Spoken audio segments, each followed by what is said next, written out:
Ben called me late that night. Hey. Did you do something with the platinum card? Huh? What are you talking about? Pretending not to notice that Ben was clearly angry, I played dumb. Hearing my response, Ben seemed even angrier. I tried to use it at the store, and they said it couldn't be used. Why is that happening? Huh? Are you saying you stole my platinum card from my wallet? You tried to use a card under my name without permission? That doesn't matter. Just make it usable right now. Ben neither confirmed nor denied that he had taken the card. Imagining his panicked state was immensely satisfying. So you took my card. That's right. You wasted money, didn't you? That's why the card was stopped. Pay off the overdue amount now. Pushing further, Ben showed signs of irritation. He seemed to think the reason the card couldn't be used was due to missed payments. This was a perfect opportunity. Are you misunderstanding something? What? What are you talking about? I don't have such a card. Over the phone, I could hear Ben's confused huh? I'm saying I don't have a platinum card. What are you talking about? His reaction was exactly as I expected, and I couldn't help but grin. I decided to tell Ben the truth. My name is Ashley. I'm a 31-year-old office worker. After graduating from a vocational school, I immediately found a job. Through continuous effort, I gradually began to receive recognition from the company. And I managed to obtain several qualifications. Now, I am a department head, supporting my colleagues. I have a husband. My husband, Ben, is 33 years old, 2 years older than me, and works at the same company. Our meeting began when Ben joined the company through mid-career recruitment. I was selected to train Ben. Worried about how he would feel being taught by someone younger, I feared he might resent it. However, Ben never showed any displeasure. Ashley, are you the head of your department? That's amazing. I've just been dedicated to my work. I respect you. I'm not good at anything. Ben praised me. I had no prestigious educational background or outstanding talent. So his words were especially pleasing. Our relationship deepened, and eventually, he asked me out. After dating for about 6 months, Ben proposed to me. I accepted Ben's proposal, and we got married. Our married life was genuinely blissful. However, as we continued our married life, Ben's sloppiness gradually became apparent. First of all, Ben was not good at tidying up. I had vaguely noticed this before we got married. But it seems he didn't even know how to use the washing machine. It was problematic that he couldn't use the washing machine when I was not around. So I once said, I'll teach you how to use it, so could you please try? Ben just chuckled. It's quicker if you do it, don't you think? But, right? Ashley, you do it better. Ultimately, Ben left most of the housework to me. Still, at that time, I thought he was somehow opening up his heart to me. If I didn't mind his sloppiness, Ben was a kind person. But 2 years after our marriage, the situation changed significantly. Ben quit his job. He hadn't mentioned anything in advance, and one day, he came home from work and suddenly said, I quit my job. You quit? What do you mean? I had a disagreement with my boss a while ago. In fact, we had been in the same department before marriage. But Ben was transferred to another department a few months after our wedding. As a result, our holidays became staggered, and we hardly saw each other at the company. However, I had never heard about Ben causing trouble in the company. Ben awkwardly explained the situation to me. It seems there had been ongoing issues between the boss and the employees in Ben's department. The boss decided the work policies unilaterally in a tyrannical manner, leading to conflicts with the employees. Ben and his colleagues had discussions with the executives. But the boss's policies were not overturned. That made me so angry. I wrote a resignation letter and quit. You quit on your own. Why didn't you talk to me before quitting? I pleaded desperately, unable to hide my panic. If he had talked to me beforehand, I might have been able to give him some advice. But he never mentioned such issues happening in his department. I didn't want to worry you unnecessarily. I'm more anxious and worried now. What are you going to do after quitting so suddenly? Ben's consideration, in fact, made me feel even more insecure. Both of us had been working, and we were maintaining our lives with our income.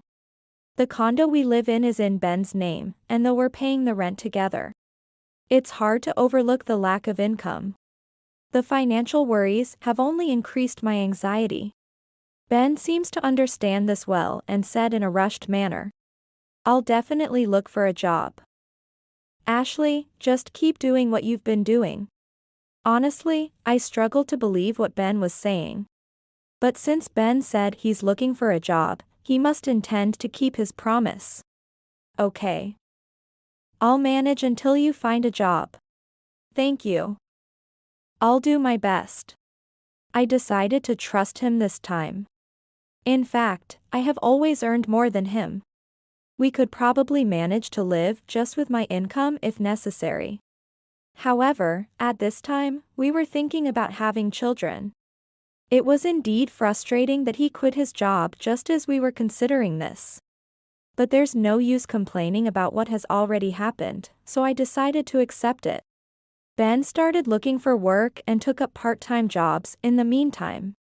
He spends time looking at job sites at home and helps out with the household chores to some extent. I'll definitely get our old life back soon. Ben was showing a confident attitude, but so far, there's no end in sight to his job search. He's juggling several part-time jobs, but ultimately, they don't last. And he keeps switching from one to another. I have an interview tomorrow, so I'll be going out.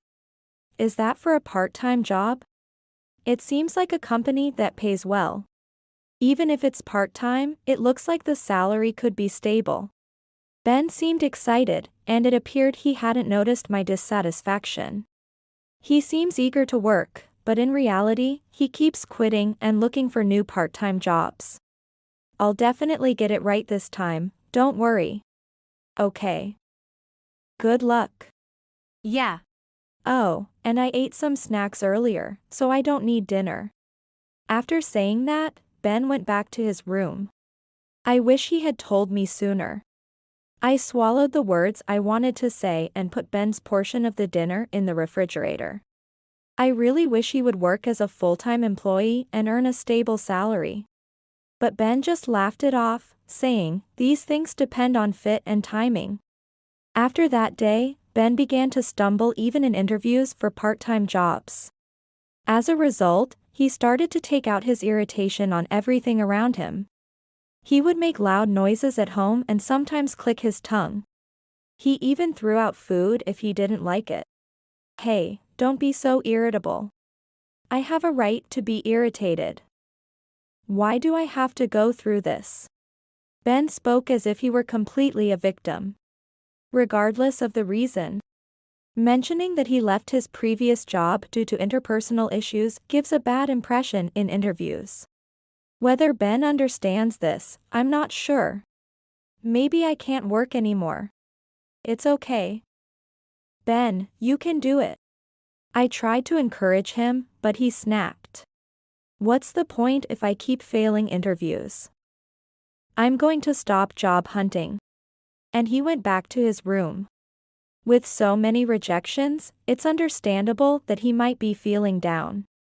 I couldn't blame Ben and again had to hold back what I really wanted to say. Maybe that was a mistake. One day when I got home, I found Ben had thrown his resume in the trash. I'm home. What happened? Nothing. I've decided not to go to interviews anymore. We can get by on just your income, right? I couldn't help but say, huh? It seemed that Ben had given up on job hunting and declared he would no longer go to interviews. Moreover, he said that my income alone was sufficient. He said this nonchalantly, without knowing what kind of life I was living. Since Ben's income became unstable, I had to increase my overtime and work on weekends. I'm often out late or not home on weekends, so there's no way Ben wouldn't know that. Yet, he casually says he won't work, which made me angry. So, what are you going to do? Become a full-time homemaker? What? But I'm not good at that. Ben said this and tried to leave the scene as if to dodge the issue. If he's going to be at home, I wish he would do the household chores. But it seems Ben has no intention of becoming a homemaker. It's just running away from unpleasant things. The dreams I had before marriage were shattered by Ben's actions. It was the weekend, and unusually, I was off and at home. Then the doorbell rang. Huh? Who could it be this early in the morning? Ah. It's probably my mom. Hurry up and let her in. I was taken aback by Ben's words. I hadn't heard that the mother-in-law was coming today. I had planned to relax on my rare day off. With my emotions in turmoil, I opened the front door. Ashley, it's been a while. Oh, you look quite comfortable. It's been a while. Sorry, I didn't know you were coming today. The mother-in-law looked me up and down and made a visibly displeased face. There was nothing I could do about it since I was planning to rest at home. I was still in sweatpants and had no makeup on. If Ben had told me in advance, I would have dressed more appropriately. Shortly after, Ben came and the mother-in-law entered the house contentedly. I heard you quit your job. It must have been tough. Yeah. I'm currently looking for another job. Ben returned the smile to his mother. It seemed that she completely believed his words, saying, "Oh, then Ashley has to support you." Support? We always support each other. Not like that. I mean, you should do more around the house for Ben's sake. You understand, right? Shouldn't you fulfill your role as a housewife? While glancing at me, the mother-in-law said that. I see, that's what this is about. She basically wants me to become a full-time housewife. The mother-in-law wants me to guess her meaning, without saying it outright. We function as a couple by both working. But Ashley, you went to a vocational school, right? Yes, I did. Is there a problem with that? When I responded immediately, the mother-in-law seemed startled and began to make excuses. Not really. But I think you should focus on the home so that Ben can work comfortably. I see. So, what does Ben think? I then turned the conversation to Ben. Looking him straight in the eye, Ben slightly averted his gaze and said, "Well, I understand what Mom is saying, but I want Ashley to keep working right now." He awkwardly stated. The mother-in-law appeared a bit dissatisfied with, "Is that so?" She probably didn't like that Ben was not siding with her. Thinking she could torment me, the mother-in-law cleared her throat. "But Ben, what will you do next? Have you thought about your next job?" "I'm just taking a break as a recharge period right now, but I plan to go for interviews soon. I'm also studying for a qualification." "Oh, that's ambitious of you." "That's my son." The mother-in-law's mood lifted with the topic of Ben. If one were to listen only to Ben's side of the story, they might think he could change jobs and climb the career ladder right away. I'm the only one who knows this is a blatant lie. Ben has no intention of going for interviews or look for work. Mom, don't worry. I'll find a job soon and make things easier for Ashley. Ben is admirable. Ashley, you should respond to that. There was more to say, but I didn't want to discuss it further and just laughed it off. Afterwards, the mother-in-law and Ben kept talking freely, had lunch, and finally left. Half of my precious day off was gone. Phew, she finally left. if you knew your mother was coming, you should have told me. When I exploded in anger, Ben hurriedly tried to explain, sorry, I completely forgot. Whether he truly forgot or not, he didn't seem to mean any harm by his actions. I was about to forgive him when his next words made me reconsider. My sister is also worried about my job change. And she wants to come over next time she's off. Mom might come with her, so let me know when you'll be home. Are you serious? I couldn't help but let out a low voice. It seemed not only the mother-in-law but also the sister-in-law wanted to visit. Ben, you have no intention of getting a job, right? What excuse will you give when your mother and sister come? Well, I'll manage somehow. They won't come that often. Every time you talk about work, your mother blames me for quitting. What do you think about being blamed for ruining our only source of income? I didn't hide my disgust as I spoke to the optimistic Ben. I feel bad about that.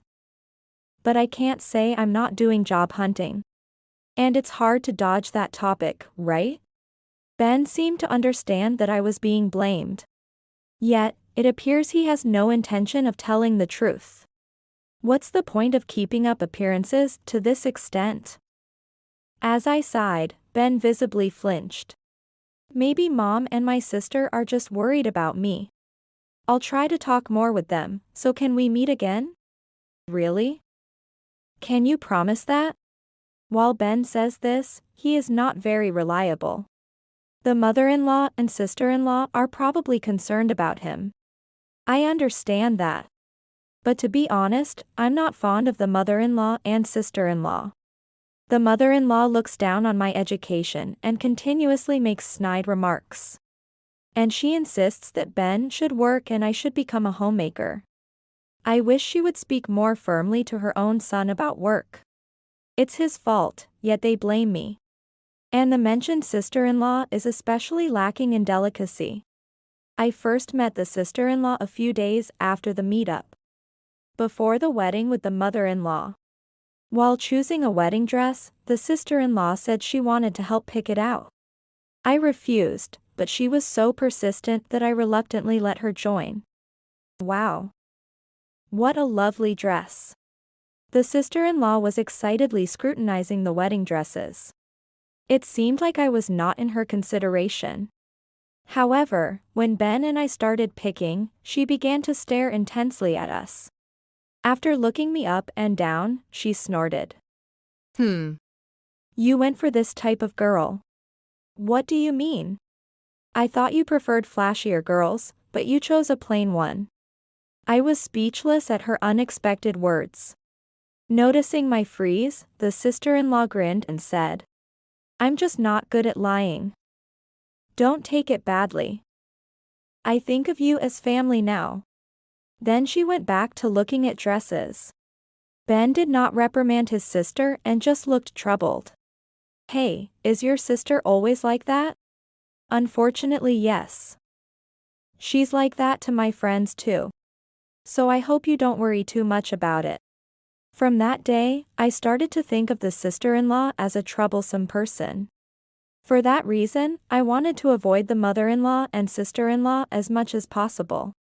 But once it came to this, I had no choice but to meet them. I got swept up by Ben again. And 2 weeks later, the doorbell rang early in the morning. I already knew who was coming. Ben, I'm busy right now, can you get the door? Sure thing.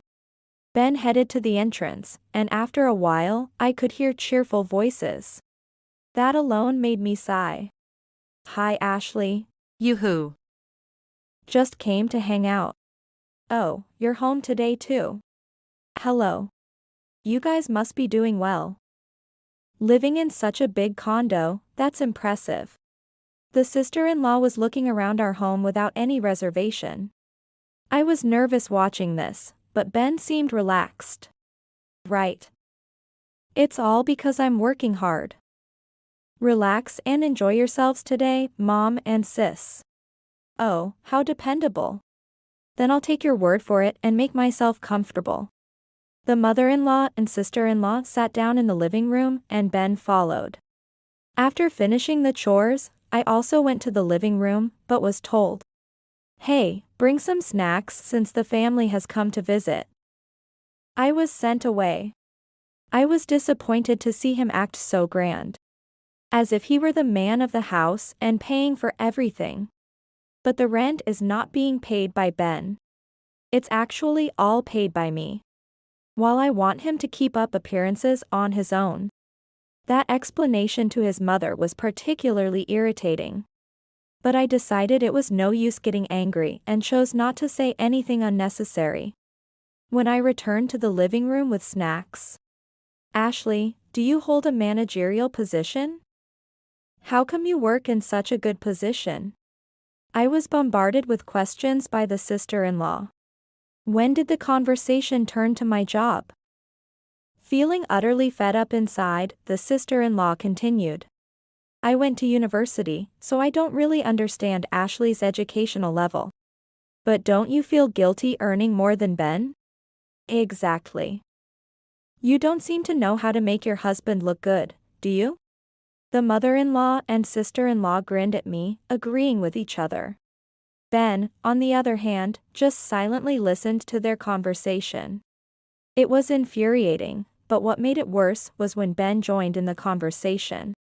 Ashley's department doesn't require much academic ability. Plus, since she's been there longer, it's only natural she earns more. I knew Ben and his sister had graduated from university, but I didn't expect them to look down on me for graduating from a vocational school. What was more shocking was hearing Ben talk about my educational background and salary. I earn more than Ben, even though I'm supposedly less academically inclined. It's because my department's level is low. Ben and his sister laughed out loud, and I forced a smile. Was it meant to be a joke? While thinking that, I quickly escaped to the kitchen. I didn't return to the living room but eavesdropped from the kitchen. Ben and his guests continued their distasteful conversation, but it quieted down after a while. When I cautiously returned to the living room, only Ben was there. Had the mother-in-law and sister-in-law already left? No, that couldn't be. A bad feeling made me rush to my room. And there they were, inside the room. Yes, it was my room. "What are you doing?"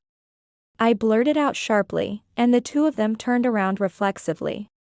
Then, with a forced smile, they approached. "We were just taking a look around. Ben gave us permission." They showed no shame in saying that. I felt a strong surge of anger and disgust. "Please only look in Ben's room. Do not enter mine." "Don't say that. I was just interested because Ashley's clothes are so cute." The sister-in-law seemed reluctant to leave my room. The mother-in-law also showed no sign of leaving, and as I was struggling, "What's the problem?" "Ben came to my room." "Your mother and sister were in my room." "Then show them around." "Is there something in the room that bothers you if they see it?" I was astonished by his unbelievable response. Was he serious? They are family, but the mother-in-law and sister-in-law are still outsiders. Don't they understand that I'm uncomfortable with them entering my room? Eventually, as Ben said, the mother-in-law and sister-in-law looked around my room and left. I checked later, but there was no sign of anything missing. I was relieved for the moment, but I was about to explode with anger at Ben. I had no idea he was so controlled by his mother and sister. I hadn't noticed this at all when we first got married. "You're not working, you're not paying the rent, so why do I have to be treated like this?" "Ben, it can't be helped. This is the only way to make Mom and them feel at ease." Ben responded as if it were natural. Until now, I reluctantly accepted it, but I was so dismayed I couldn't even respond. Probably nothing I say to Ben will make a difference now. I thought I had to protect myself. One day, while tidying up Ben's room, I found a bunch of receipts. They were hidden in the closet, but I noticed them because one had slipped out. On closer inspection, the receipts were from a high-end restaurant. Another was a receipt from a nightclub. What is this? The amounts on the receipts were all over $1,000, far more than Ben could afford. A bad feeling prompted me to check our bank book. More than $6,000 had been withdrawn from our joint account. Ben. What is this about? You found it? Ben answered nonchalantly. That only amplified my anger. What were you thinking, spending so much at restaurants and nightclubs? You said this money was for rent and utilities, didn't you? But some of my earnings are still going in, right? There's none of that left. It was mostly my savings. Instead of apologizing, Ben just sighed. Stop nagging. It's already spent, so nothing can be done. Even if you ask for it back? I can't return it. Don't be so defiant. I retorted angrily, but Ben just left the house. I can't continue with such a selfish man anymore. I'm definitely going to divorce him. I decided to consult a lawyer to thoroughly discipline Ben. Having evidence was a relief. The lawyer confirmed that the evidence would work in my favor for the divorce. Ben continued to splurge, and for some reason, kept showing me the receipts. He might intend it as harassment, but for me, it's crucial evidence. I just quietly collected the receipts. Then one day, unusually, Ben spoke up. Usually, he just shows the receipts without a word. As I was contemplating this, Ben said, "We're going to Hawaii with Mom and my sister this weekend." Suddenly? Where's the money for that? When I asked, Ben glared at me. Then he sighed and sat down across from me. You should provide it since it's shared money between spouses. Help out with the family, will you? I can only give the bare minimum. I'm not working just for you. If that's your attitude, I have my plans too. Ben looked exasperated and pushed a paper in front of me. It was a divorce form, and Ben's section was already filled out. Sign this. What? You want a divorce? Just as you see. I don't need a wife who can't respect her husband's wishes. He looked triumphant, thinking that if he presented the divorce form, I would panic and give him the money. The moment I realized his scheme, my affection for Ben cooled even further. I could respond here, but I haven't gathered all the evidence yet. For now, I decided to concede. All right. I'll give you the travel money. But don't waste it. Good that you understand. Thanks. After saying that, Ben immediately went back to his room. And just like that, it was the day before Ben and his mother's trip to Hawaii. I had already given Ben some money. When I said I couldn't pay for everyone, Ben reluctantly agreed. It was surprising that he accepted my terms so easily, but it was fine if he accepted. Thinking this as I finished shopping and opened my wallet, I felt a slight unease. The card that should have been there was missing. For a moment, I thought of theft, but that thought quickly vanished. I'd been had. Ben had likely taken the card without permission. It was more accurate to say he stole it. Ben probably used my salary to pay for the trip, trying to impress his mother and sister-in-law. The thought infuriated me. He probably didn't complain earlier because he intended to use the card from the start. The platinum card could be approved based on credit history, years of employment, and stable income. It was the fruit of my efforts. Having such a card taken by Ben, who made no effort, was humiliating. It's important to honor one's parents. He should honor them as much as he likes. But if he plans to use my earnings for that, it's a different story. Above all, I couldn't forgive being spoken to harshly, shown a signed divorce form, and then having my money used. Revenge was due, but I also thought the mother-in-law and sister-in-law, who had looked down on me, deserved a lesson. The next morning, Ben was already gone. He was probably on his way to Hawaii with his family. The plane ticket was already paid for, so they might not realize until they arrived. It would be best if they realized after they landed.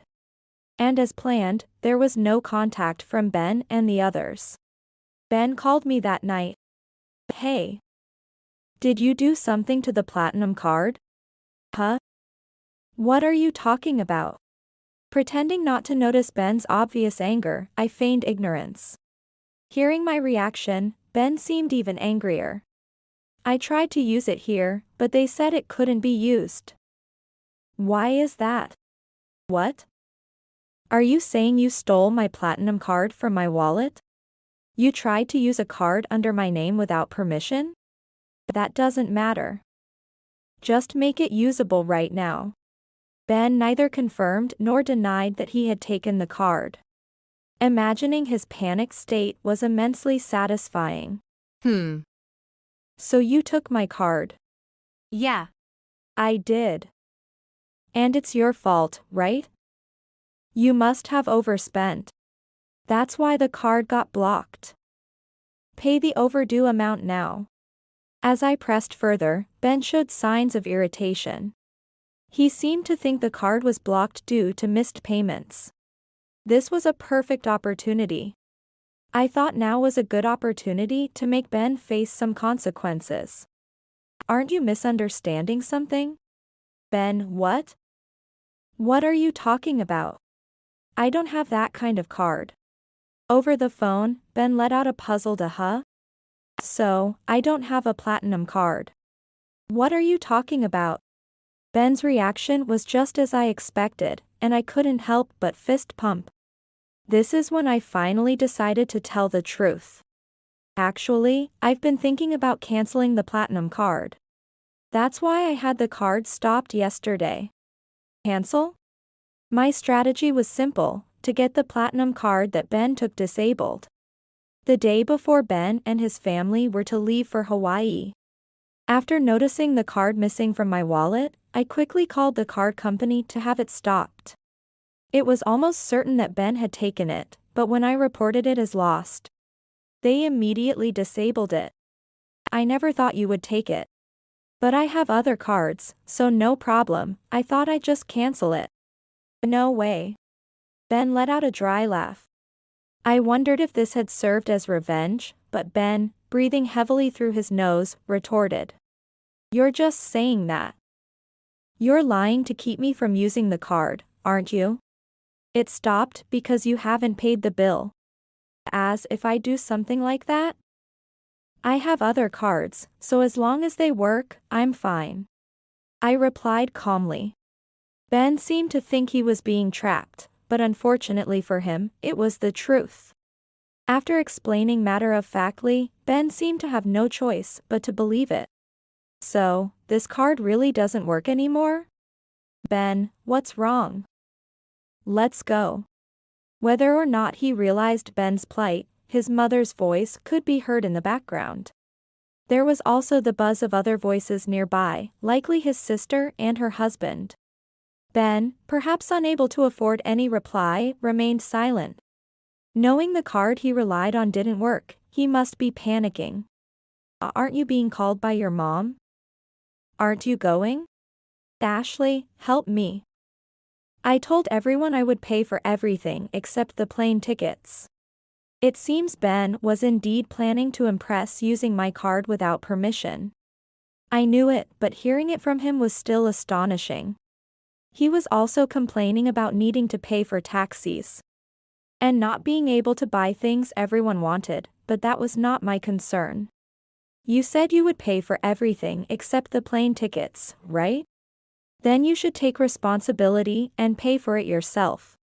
You know I don't have any money, right? Of course, I know. You don't work seriously and always try to look good by making me pay. I snapped back immediately, and Ben, breathing heavily, became visibly angry.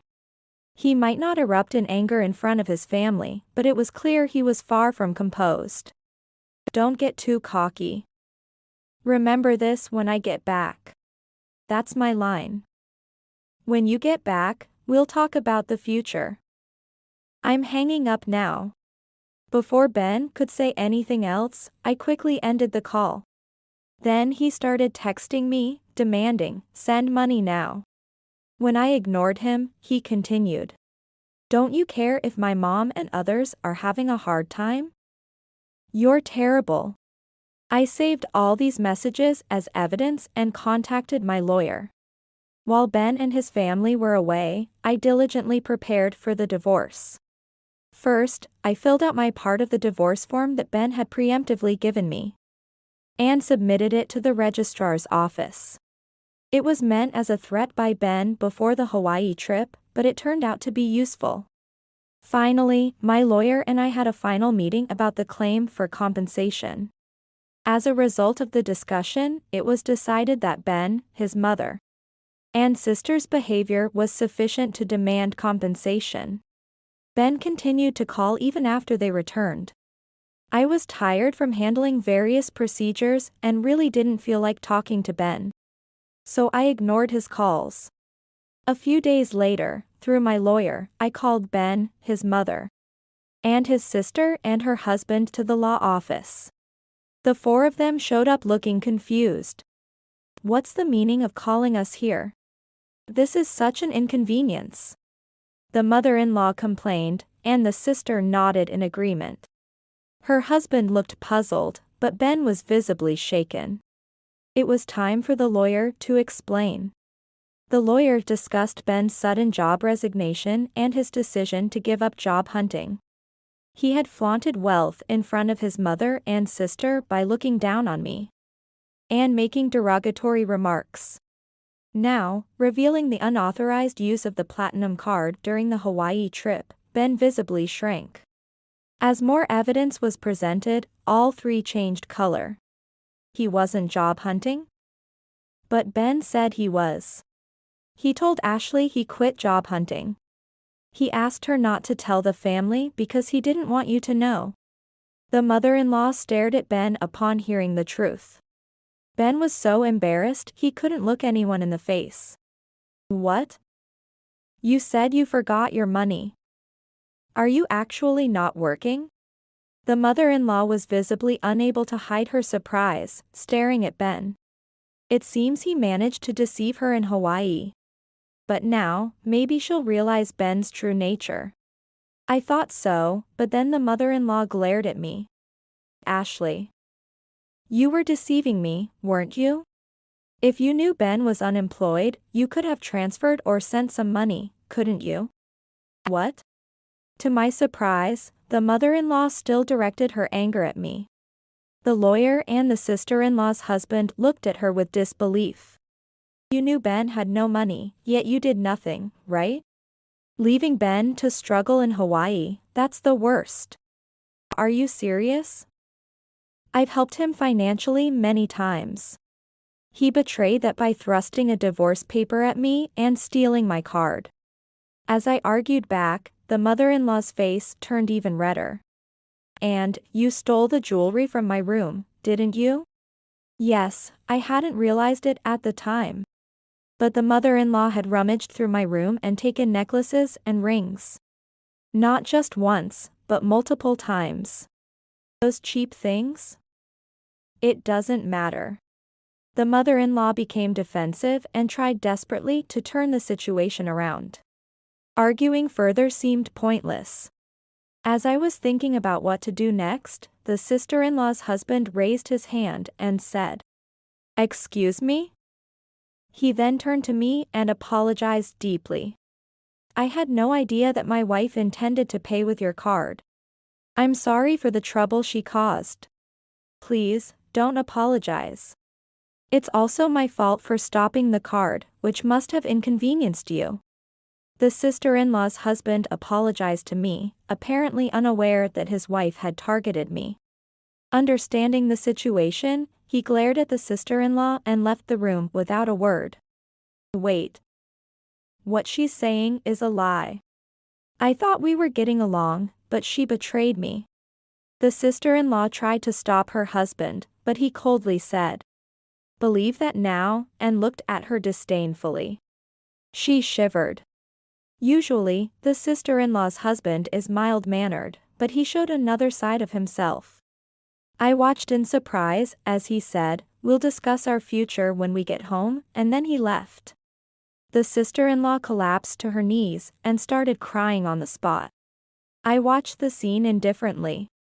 Suddenly, as if struck by a thought, the mother-in-law began tearing up the documents presented as evidence. After crushing them underfoot, she said, "See? Without evidence, this discussion is over," and flaunted the torn papers at us. The lawyer and I smiled kindly at her. "I think that's futile." "What? Are you just being a sore loser? Those are just copies. The originals are safely managed. Of course, this includes audio data saved on the computer." The mother-in-law had been confrontational, but her face changed color the moment she heard the lawyer's words.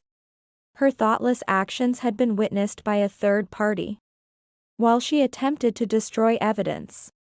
"It seems you didn't think this through. I will be claiming damages from all of you." "What? Claiming damages from an old lady like me? That's the lowest. After all the abuse you've given me, do you think that excuse will work?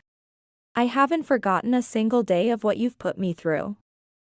I will never forgive you." I stated this expressionlessly, and the mother-in-law looked down, tearful. It seemed she had finally calmed down. Then, Ben, who had been silent until now, finally spoke up. "You're going too far. It's just a credit card, don't get so worked up about it." The credit card was just the last straw. You crossed the line, and if you had used it without permission, I was prepared to file a police report. Ben looked like a victim, but it was clear to anyone that the fault lay with him. That fact hadn't changed. Still sulking, I sighed heavily. "You should be thanking me, really. If I hadn't stopped the card, I would have charged you for the amount spent along with the damages." "Damages? You're claiming them from me too?" Ben looked incredulous, as if he hadn't expected to be charged. It seemed he finally understood the situation he was in. "Wait, Ashley. I'll change my ways and work from now on.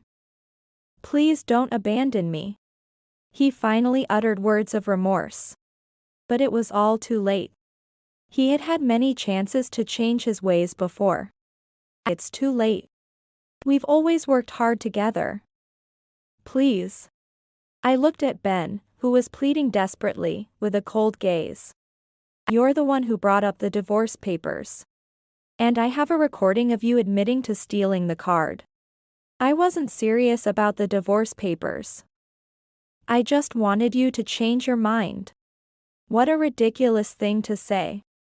The divorce papers he had used as a joke had already been submitted. He had brought this upon himself.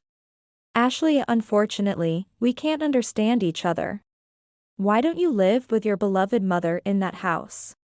I wasn't sure if Ben, unemployed, could pay the rent. But given how much he looked down on me, he'd probably manage.